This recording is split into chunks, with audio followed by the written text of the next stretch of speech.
بسم اللہ الرحمن الرحیم الحمد للہ رب العالمین والصلاة والسلام علی سید المرسلین وعلی آلہ وصحبہ اجمعین۔ کل ہم نے 14ویں سپارے میں سورہ نحل پر بات کی تھی اور اس میں مضامین کا تذکرہ کیا تھا۔ آج ہم 15ویں پارے کے بارے میں بات کریں گے، اور 15ویں پارے میں پہلے تو سورہ بنی اسرائیل ہے، مکمل صورت ہے، اور اس کے بعد اس میں سورہ کہف کی بھی 74 آیات شامل ہیں۔ تو سورہ بنی اسرائیل کو ہم مضامین کے لحاظ سے 10 حصوں میں تقسیم کر سکتے ہیں کہ پہلے جو 20 یا 21 آیات ہیں اس میں ہم دیکھتے ہیں کہ بنی اسرائیل کے عروج و زوال کی تاریخ بتا کر انہیں اور مشرکین مکہ کو اسلام کی دعوت دی گئی ہے، اور فتح مکہ اور فتح بیت المقدس کی بشارت دی گئی ہے۔ اسراء کے سفر میں رسول اللہ صلی اللہ علیہ وسلم کو بہت سارے مشاہدات کرائے گئے۔ قریشی قیادت کو سمجھایا گیا کہ انہیں بنی اسرائیل کے عروج و زوال سے عبرت حاصل کرنا چاہیے۔ بنی اسرائیل کو خالص توحید کی اختیار کرنے اور اللہ ہی کو وکیل بنانے کی ہدایت دی گئی ہے، لیکن وہ ناشکرے تھے، انہوں نے 2 بار فساد کیا ہے۔ حضرت طالوت، حضرت داؤد، حضرت سلیمان علیہم السلام کے زمانے میں انہیں عروج حاصل تھا، پھر ان میں شرک، قبائلی عصبیت اور دیگر برائیاں پیدا ہوتی چلی گئیں، اور انہی کی بدعمالیوں کے سبب آشوریوں نے 721 قبل مسیح میں دولت اسرائیل کا خاتمہ کر دیا۔ ہزاروں اسرائیلی مارے گئے۔ اللہ تعالیٰ ان پر رحم کرتے ہوئے ان کو مال و اولاد میں اضافہ کیا اور ایک مشروط پیشکش کی کہ سدھر جاؤ، اسی میں تمہاری بھلائی ہے۔ حضرت یحییٰ کو قتل کر دیا گیا، حضرت عیسیٰ علیہ السلام کو قتل کرنے کی کوشش کی گئی، دیگر کئی برائیوں میں گرفتار ہو گئے، اور جس کی پاداش میں رومی سلطنت کے فرما روا ٹائٹس نے 70 عیسوی میں ہزاروں لوگوں کو قتل کر کے بیت المقدس کو تباہ و برباد کر دیا۔ قرآن مجید کے نزول کے بعد انہیں وارننگ دی گئی کہ وَإِنْ عُدْتُمْ عُدْنَا، اگر اب بھی تم فساد برپا کرو گے تو دنیا میں ذلیل و خوار ہو جاؤ گے اور مرنے کے بعد داخل جہنم ہو جاؤ گے۔ آیات پھر 11 سے 22 تک ہم دیکھتے ہیں کہ جس میں انسان کی کامیابی اور ہلاکت کے اصول بیان کیے گئے ہیں، کہ انسان کی کامیابی اور ناکامی کے اصول بیان کرتے ہوئے کہ ہر انسان کے گلے میں اس کی اچھی اور بری تقدیر لٹک رہی ہے، اسے خیر و شر کی آزادی حاصل ہے۔ ہدایت قبول کر لے تو اس کا اپنا فائدہ ہے، اگر قبول نہ کرے تو اس کا ہی نقصان ہے۔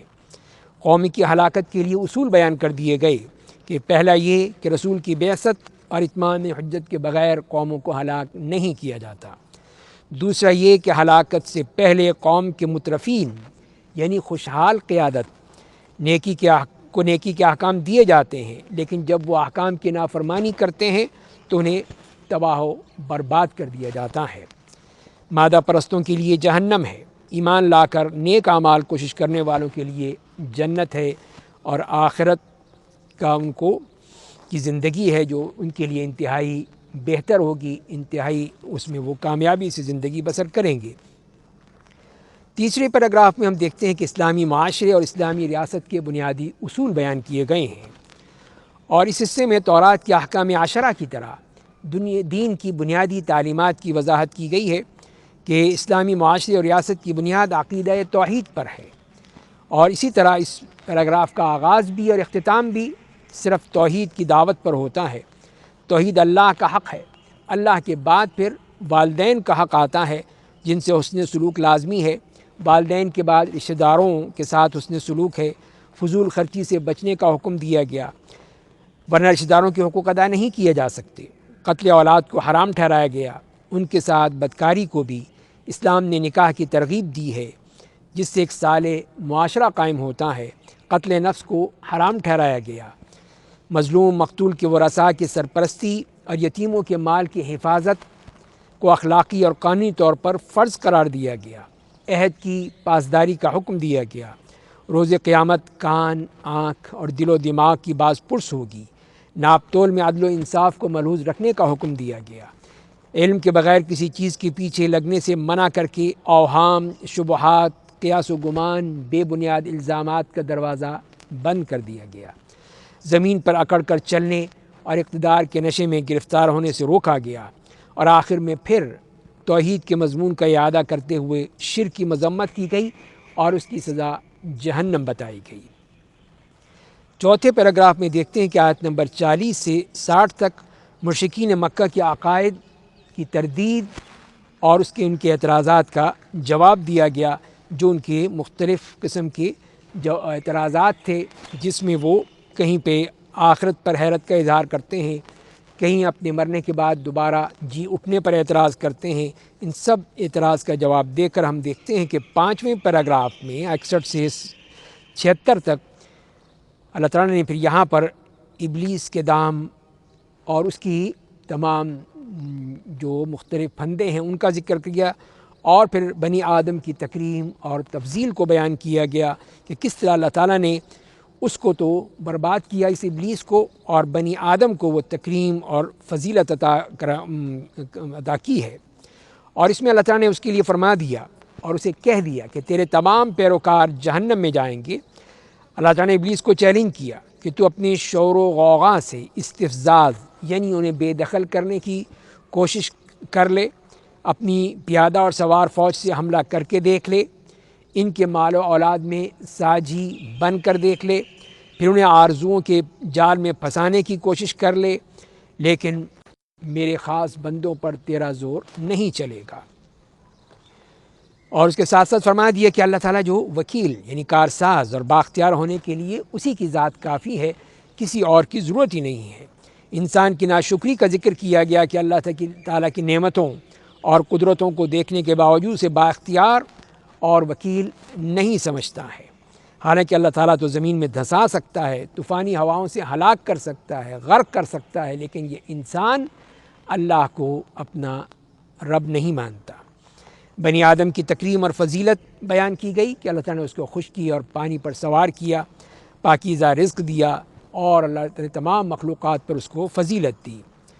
اور یہ آیات 71 سے 77 تک دیکھتے ہیں کہ رسول اللہ صلی اللہ علیہ وسلم کے خلاف استفزاز فی الارض کے منصوبوں کے بارے میں آپ کو بتایا گیا، اور ان کی ناکامی کی بشارت بھی بتا دی گئی کہ یہ سب لوگ ناکام ہوں گے، کامیاب نہیں ہوں گے، اور اس میں خاص طور پر قریشی قیادت کی چال بازیوں کا تذکرہ فرمایا گیا کہ وہ رسول اللہ صلی اللہ علیہ وسلم کو مکہ سے بے دخل کرنا چاہتے ہیں،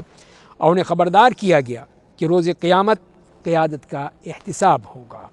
قوم کو اس کے امام یعنی لیڈر کے ساتھ پکارا جائے گا، نامہ اعمال پڑھائے جائیں گے، کسی پر کوئی ظلم نہیں ہوگا۔ اور اسی طرح پھر قریشی قیادت کے مزید جتنے بھی ان کے اس قسم کے معاملے تھے سب کو واضح کر دیا گیا، سب کے بارے میں بتا دیا گیا کہ ان کا کوئی بھی مکر و فریب کامیاب نہیں ہوگا۔ آیات 78 سے 82 تک 7ویں پیراگراف میں نماز، قرآن، تہجد اور تعلق باللہ کی ہدایت دی گئی۔ نماز کے بارے میں خاص طور پہ ہدایت کرتے ہوئے فجر کی مشہود نماز کی خاص تاکید کی گئی کہ یہ حضوری کی نماز ہے۔ نماز تہجد میں طویل قرأت قرآن کا حکم دیا گیا کہ یہ مقام محمود کا ضامن ہے۔ رسول اللہ صلی اللہ علیہ وسلم کو مکے سے مدینہ کی طرف ہجرت کرنے کی دعا سکھائی گئی، اور مدینہ منورہ میں ایک صالح معاشرے کے قیام کے لیے اللہ کی خاص مدد پر مشتمل حمایت اور قوت دیے جانے کی دعا بھی سکھائی گئی۔ اس کے بعد ہم دیکھتے ہیں کہ آیت نمبر 83 سے 100 تک مشرکین کے اعتراضات کا جواب اور ان کو قرآن جیسا کلام لانے کا چیلنج کیا گیا ہے، اور اس میں جو مختلف ان کے جو اعتراضات تھے، شبہات تھے، ان کا بھی جواب دیا گیا ہے کہ انہوں نے جو اعتراضات کیے تھے، یا یوں کہہ لیجئے کہ وہ مطالبات کیے تھے کہ جب تک کہ یہ مطالبات منظور نہیں ہوں گے ہم رسول اللہ صلی اللہ علیہ وسلم کو رسول نہیں مانیں گے۔ تو اس میں جب کہ وہ کہتے ہیں کہ زمین میں سے کوئی چشمہ پھاڑ کر نہ دکھا دے، انگور اور کھجور کو کوئی کا باغ آپ صلی اللہ علیہ وسلم کے پاس ہو جس میں نہریں جاری ہوں، آسمان سے کوئی ٹکڑا گرا کر دکھا دے، یا اللہ تعالیٰ کو لا کر دکھا دے، یا فرشتوں کو سامنے لا کھڑا کر کے دکھا دیں، یا آپ صلی اللہ علیہ وسلم کا گھر سونے کا گھر بن جائے، آسمان پر چڑھ جائیں، پھر کوئی ایسی کتاب اتار کر دکھائیں جسے مشرکین پڑھ سکیں۔ اس کا جواب یہ دیا گیا کہ کسی بھی رسول کے پاس اس قسم کے اختیارات نہیں ہوتے، یہ اختیار تو صرف اللہ کا ہے، وہ جس طرح چاہے کر سکتا ہے، رسول اللہ صلی اللہ علیہ وسلم ایک انسان ہیں اور اللہ کے رسول ہیں۔ اعتراض کیا گیا کسی فرشتے کو رسول کیوں نہیں بنایا گیا؟ تو جواب دیا گیا اگر زمین پر فرشتے ہوتے تو فرشتہ ہی رسول بن کر آتا، انسانوں کے لیے انسانی رسول ہی بنا کر بھیجا گیا ہے۔ اعتراض کیا گیا کہ آخرت کیسے ممکن ہے؟ جواب دیا گیا کہ زمین و آسمان کو پیدا کرنے والا جو انسان کو پیدا کر کے دکھا چکا ہے وہ اسی طرح انسان کو دوبارہ بھی پیدا کر سکتا ہے۔ اگلی آیات میں آیات 101 سے 104 تک قریشی قیادت کو بتایا گیا کہ ان کے رویے بھی فرعون کی طرح ہیں، اس کے تکبر اور اس کی نافرمانی کی ایک اس کی سایہ ہے اور اسی کی مثال ہے جو ان کے اندر پائی جاتی ہیں۔ اور آیات نمبر 105 سے 111 تک قرآن پر ایمان لانے اور خالص توحید اختیار کرنے کی ہدایت کی گئی ہے، اور یہ بتایا گیا ہے کہ رسول اللہ صلی اللہ علیہ وسلم کو بشیر اور نذیر بنا کر بھیجا گیا ہے۔ آپ پر قرآن آہستہ آہستہ تھوڑا تھوڑا بتدریج نازل کیا گیا ہے، لہذا آپ اس کو لوگوں کو ٹھہر ٹھہر کر سنائیے۔ قرآن کے بارے میں اہل علم کا جو رویہ ہے وہ بھی بتایا ہے کہ وہ لوگ اللہ کی آیت کو سن کر روتے ہوئے اپنی ٹھوڑیوں کے بل سجدے میں گر جاتے ہیں، ان کے خشوع میں اضافہ ہوتا ہے، اللہ کی بے عیبی کا اعتراف کرتے ہیں۔ نماز میں قرآن کو درمیانی آواز کے ساتھ پڑھنے کی ہدایت کی گئی۔ آخری آیت میں اللہ کا شکر ادا کرنے، اس کی بڑائی اور کبریائی کا اظہار کرنے کی ہدایت کی گئی، جس کی نہ کوئی اولاد ہے، نہ اس کی بادشاہت میں کوئی شریک ہے، اور نہ وہ ایسا عاجز اور کمزور ہے اسے کسی مددگار اور پشتیبان کی ضرورت ہو۔ یہاں پر یہ سورہ بنی اسرائیل مکمل ہوتی ہے۔ اب ہم دیکھتے ہیں کہ باقی سورہ کہف کی جو آیات ہیں اس میں جو احکام بیان کیے گئے ہیں۔ تو سورہ کہف کے جو 6 پیراگراف ہیں، اس میں پہلا تو تمہیدی ہے اور آخری پیراگراف میں خلاصہ ہے۔ درمیان میں جو 4 پیراگراف ہیں اس میں 4 واقعات بیان کیے گئے ہیں، اور ان کا مقصد کسی نہ کسی آزمائش کی طرف اشارہ ہے، جس میں پہلے 2 قصوں کے بعد بھی تبصرہ کیا گیا کہ پہلا قصہ غار والے نوجوانوں کا ہے جن کے ایمان کی آزمائش تھی، انہیں غار میں پناہ لینا پڑی ورنہ وہ سنسار کر دیے جاتے۔ دوسرا واقعہ 2 زمینداروں کے احوال پر مشتمل ہے، یہاں مال و دولت کی کمی بیشی کی آزمائش کا ذکر ہے۔ تیسرا واقعہ حضرت موسیٰ اور حضرت خضر کی ملاقات پر مشتمل ہے، یہاں علم کی کمی بیشی کی آزمائش کا ذکر کیا گیا ہے۔ اور چوتھا واقعہ ایک عادل بادشاہ ذوالقرنین کا ہے، یہاں اقتدار کی آزمائش کا تذکرہ کیا گیا۔ آئیے اب ہم جو پیراگراف اس پارے میں ہیں ان کے بارے میں مختصر گفتگو کرتے ہیں۔ آیات 1 تا 8 تو تمہیدی ہیں، جس میں قرآن کے تعارف کے بعد انسان کے زندگی کے مقصد کو واضح کیا گیا ہے کہ اس کا اصل مقصد کیا ہے، اور وہ مقصد یہی ہے کہ وہ اللہ تعالیٰ کے احکام کو قبول کرتے ہوئے قیامت پر ایمان لے آئے۔ آیات 9 سے 31 تک اس میں اصحاب کہف یعنی غار والوں کا قصہ بیان کیا گیا، جن کے ایمان کی آزمائش تھی اور انہیں غار میں پناہ لینا پڑی ورنہ حکومت وقت ان کو سنسار کر دیتی۔ اور اس میں وہ قصہ پوری طرح بیان کیا گیا ہے کہ یہ اصحاب کہف موحد تھے، صحابہ کی طرح انہیں بھی ثابت قدمی اختیار کرنے کا مشورہ دیا گیا تھا۔ ان موحد نوجوانوں کا اللہ تعالیٰ سے ایک مضبوط تعلق تھا، اللہ تعالیٰ نے ان نوجوانوں کو ہدایت کے اعتبار سے برگزیدہ کر دیا تھا، اللہ نے ان کے دل مضبوط کر دیے تھے، انہیں ثابت قدمی عطا کی تھی،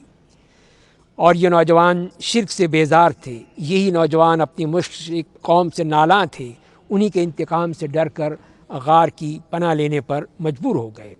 اور دوسرے حصے میں رسول اللہ صلی اللہ علیہ وسلم کو صحابہ پر مشتمل صالح مومن اور صالح افراد کا ساتھ دینے کا حکم دیا گیا، اور قریش کی باغی اور فاسق قیادت سے بچنے کی ہدایت کی گئی۔ اس کے بعد ہم دیکھتے ہیں آیت نمبر 32 سے 59 تک، جس میں 2 زمینداروں کا قصہ بیان کیا گیا۔ ایک بڑا زمیندار تھا، دوسرا چھوٹا زمیندار۔ بڑا زمیندار تفاخر کی بیماری میں مبتلا تھا، دوسروں پر اپنی شان جتاتا تھا کہ میرے پاس تم سے زیادہ مال ہے، تم سے زیادہ بندے ہیں، دنیا پرست تھا، اور یہ سمجھتا تھا کہ یہ نعمتیں ختم نہیں ہوں گی، دولت ہمیشہ رہے گی، میرے باغ کو فنا نہیں ہے۔ یہ شخص منکر قیامت تھا، کہتا تھا کہ میں نہیں سمجھتا کہ قیامت قائم ہوگی۔ یہ شخص شک میں مبتلا تھا، جھوٹی آرزوؤں نے اسے الجھا رکھا تھا، سمجھتا تھا کہ بالفرض اگر قیامت واقع ہو بھی گئی تو اس کے بعد مجھے دنیا سے بھی زیادہ نعمتیں ملیں گی۔ اور یہ شخص مشرک بھی تھا جب اس کا باغ تباہ کر دیا گیا، اور اس کے نہ پھر وہ اس کے ساتھ ساتھ وہ یہی سمجھتا تھا کہ ہر چیز اس کے ہاتھ میں ہے، جب چاہے وہ مرضی کر لے، لیکن نہ وہ خود اپنی مدد کر سکا، نہ کوئی اور ہستی اس کی مدد کر سکی۔ اور چھوٹا زمیندار جو موحد تھا، جس نے صاف کہا میں اپنے رب کے ساتھ کسی کو شریک نہیں بناتا، مبلغ بھی تھا، امر بالمعروف و نہی عن المنکر پر عمل کرتا تھا، اللہ کے دنیاوی قانون، عذاب و ثواب، آخرت کی جزا اور سزا پر یقین رکھتا تھا، تو آخر پھر یہی نتیجہ میں نکلا کہ اللہ تعالیٰ نے اس بڑے زمیندار کے اس باغ کو، اس کی تمام جتنی بھی اس کی فصلیں تھیں، سب کو تباہ و برباد کر دیا۔ اور یہیں سے اس کا بتا دیا گیا کہ یہ ہے وہ اصل واقعہ کہ جس میں اللہ تعالیٰ اپنے نافرمان اور باغی لوگوں کو کس طرح تباہ کر دیتا ہے۔ اور آدم اور ابلیس کے واقعے کا بھی یہاں پہ ایک مختصر حوالہ دیا گیا۔ اس کے بعد اگلے پیراگراف میں دیکھتے ہیں کہ جس میں حضرت موسیٰ علیہ السلام اور خضر علیہ السلام کا واقعہ بیان کیا گیا، جو کہ علم کی کمی بیشی کی آزمائش پر دلالت کرتا ہے کہ حضرت موسیٰ علیہ السلام کو یہ بتانا مقصود تھا کہ حضرت خضر جیسے بعض اللہ کے بندوں کے پاس ان سے بھی زیادہ علم ہے، اللہ کی ہر مشیت میں بھی کوئی نہ کوئی حکمت پوشیدہ ہوتی ہے۔ حضرت موسیٰ کی دریاؤں کے سنگم پر اللہ کے ایک بندے حضرت خضر سے ملاقات ہوئی، اور اس کے بعد حضرت موسیٰ نے ان سے کہا کہ میں آپ کے ساتھ رہنا چاہتا ہوں، اور انہوں نے کہا کہ دیکھو علم کے لیے صبر کی ضرورت ہے، اور تم میرے ساتھ صبر نہیں کر سکتے،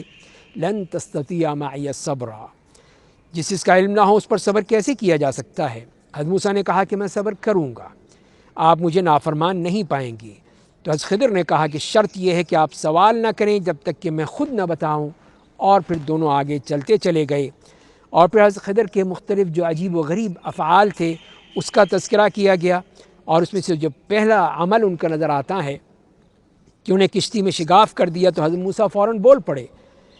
کہ یہ تم نے کیوں کیا، اور اس کے بعد پھر حضرت خضر نے ایک لڑکے کو قتل کر دیا، اس پر بھی موسیٰ علیہ السلام بول پڑے کہ یہ تم نے کیوں کیا۔ اور تیسرا بھی ہم دیکھتے ہیں کہ وہ ان کا عمل تھا جو انہوں نے ایک دیوار بنائی تھی جو گر رہی تھی، اس کو دوبارہ چن دیا۔ اس طرح یہ پارہ یہاں مکمل ہوتا ہے، لیکن یہ واقعہ بھی نامکمل ہے، وہ انشاءاللہ ہم کل 16ویں پارے میں اس کو پڑھیں گے، دیکھیں گے کہ اس میں اس کو کس طرح مکمل کیا گیا، اور اس کے علاوہ مزید جو واقعات ہمیں اسی پارے میں ملیں گے اس پہ بھی گفتگو کریں گے۔ اللہ تعالی ہمیں قرآن کو سمجھنے، پڑھنے اور عمل کرنے کی توفیق عطا فرمائے۔ وآخر دعوانا ان الحمد للہ رب العالمین۔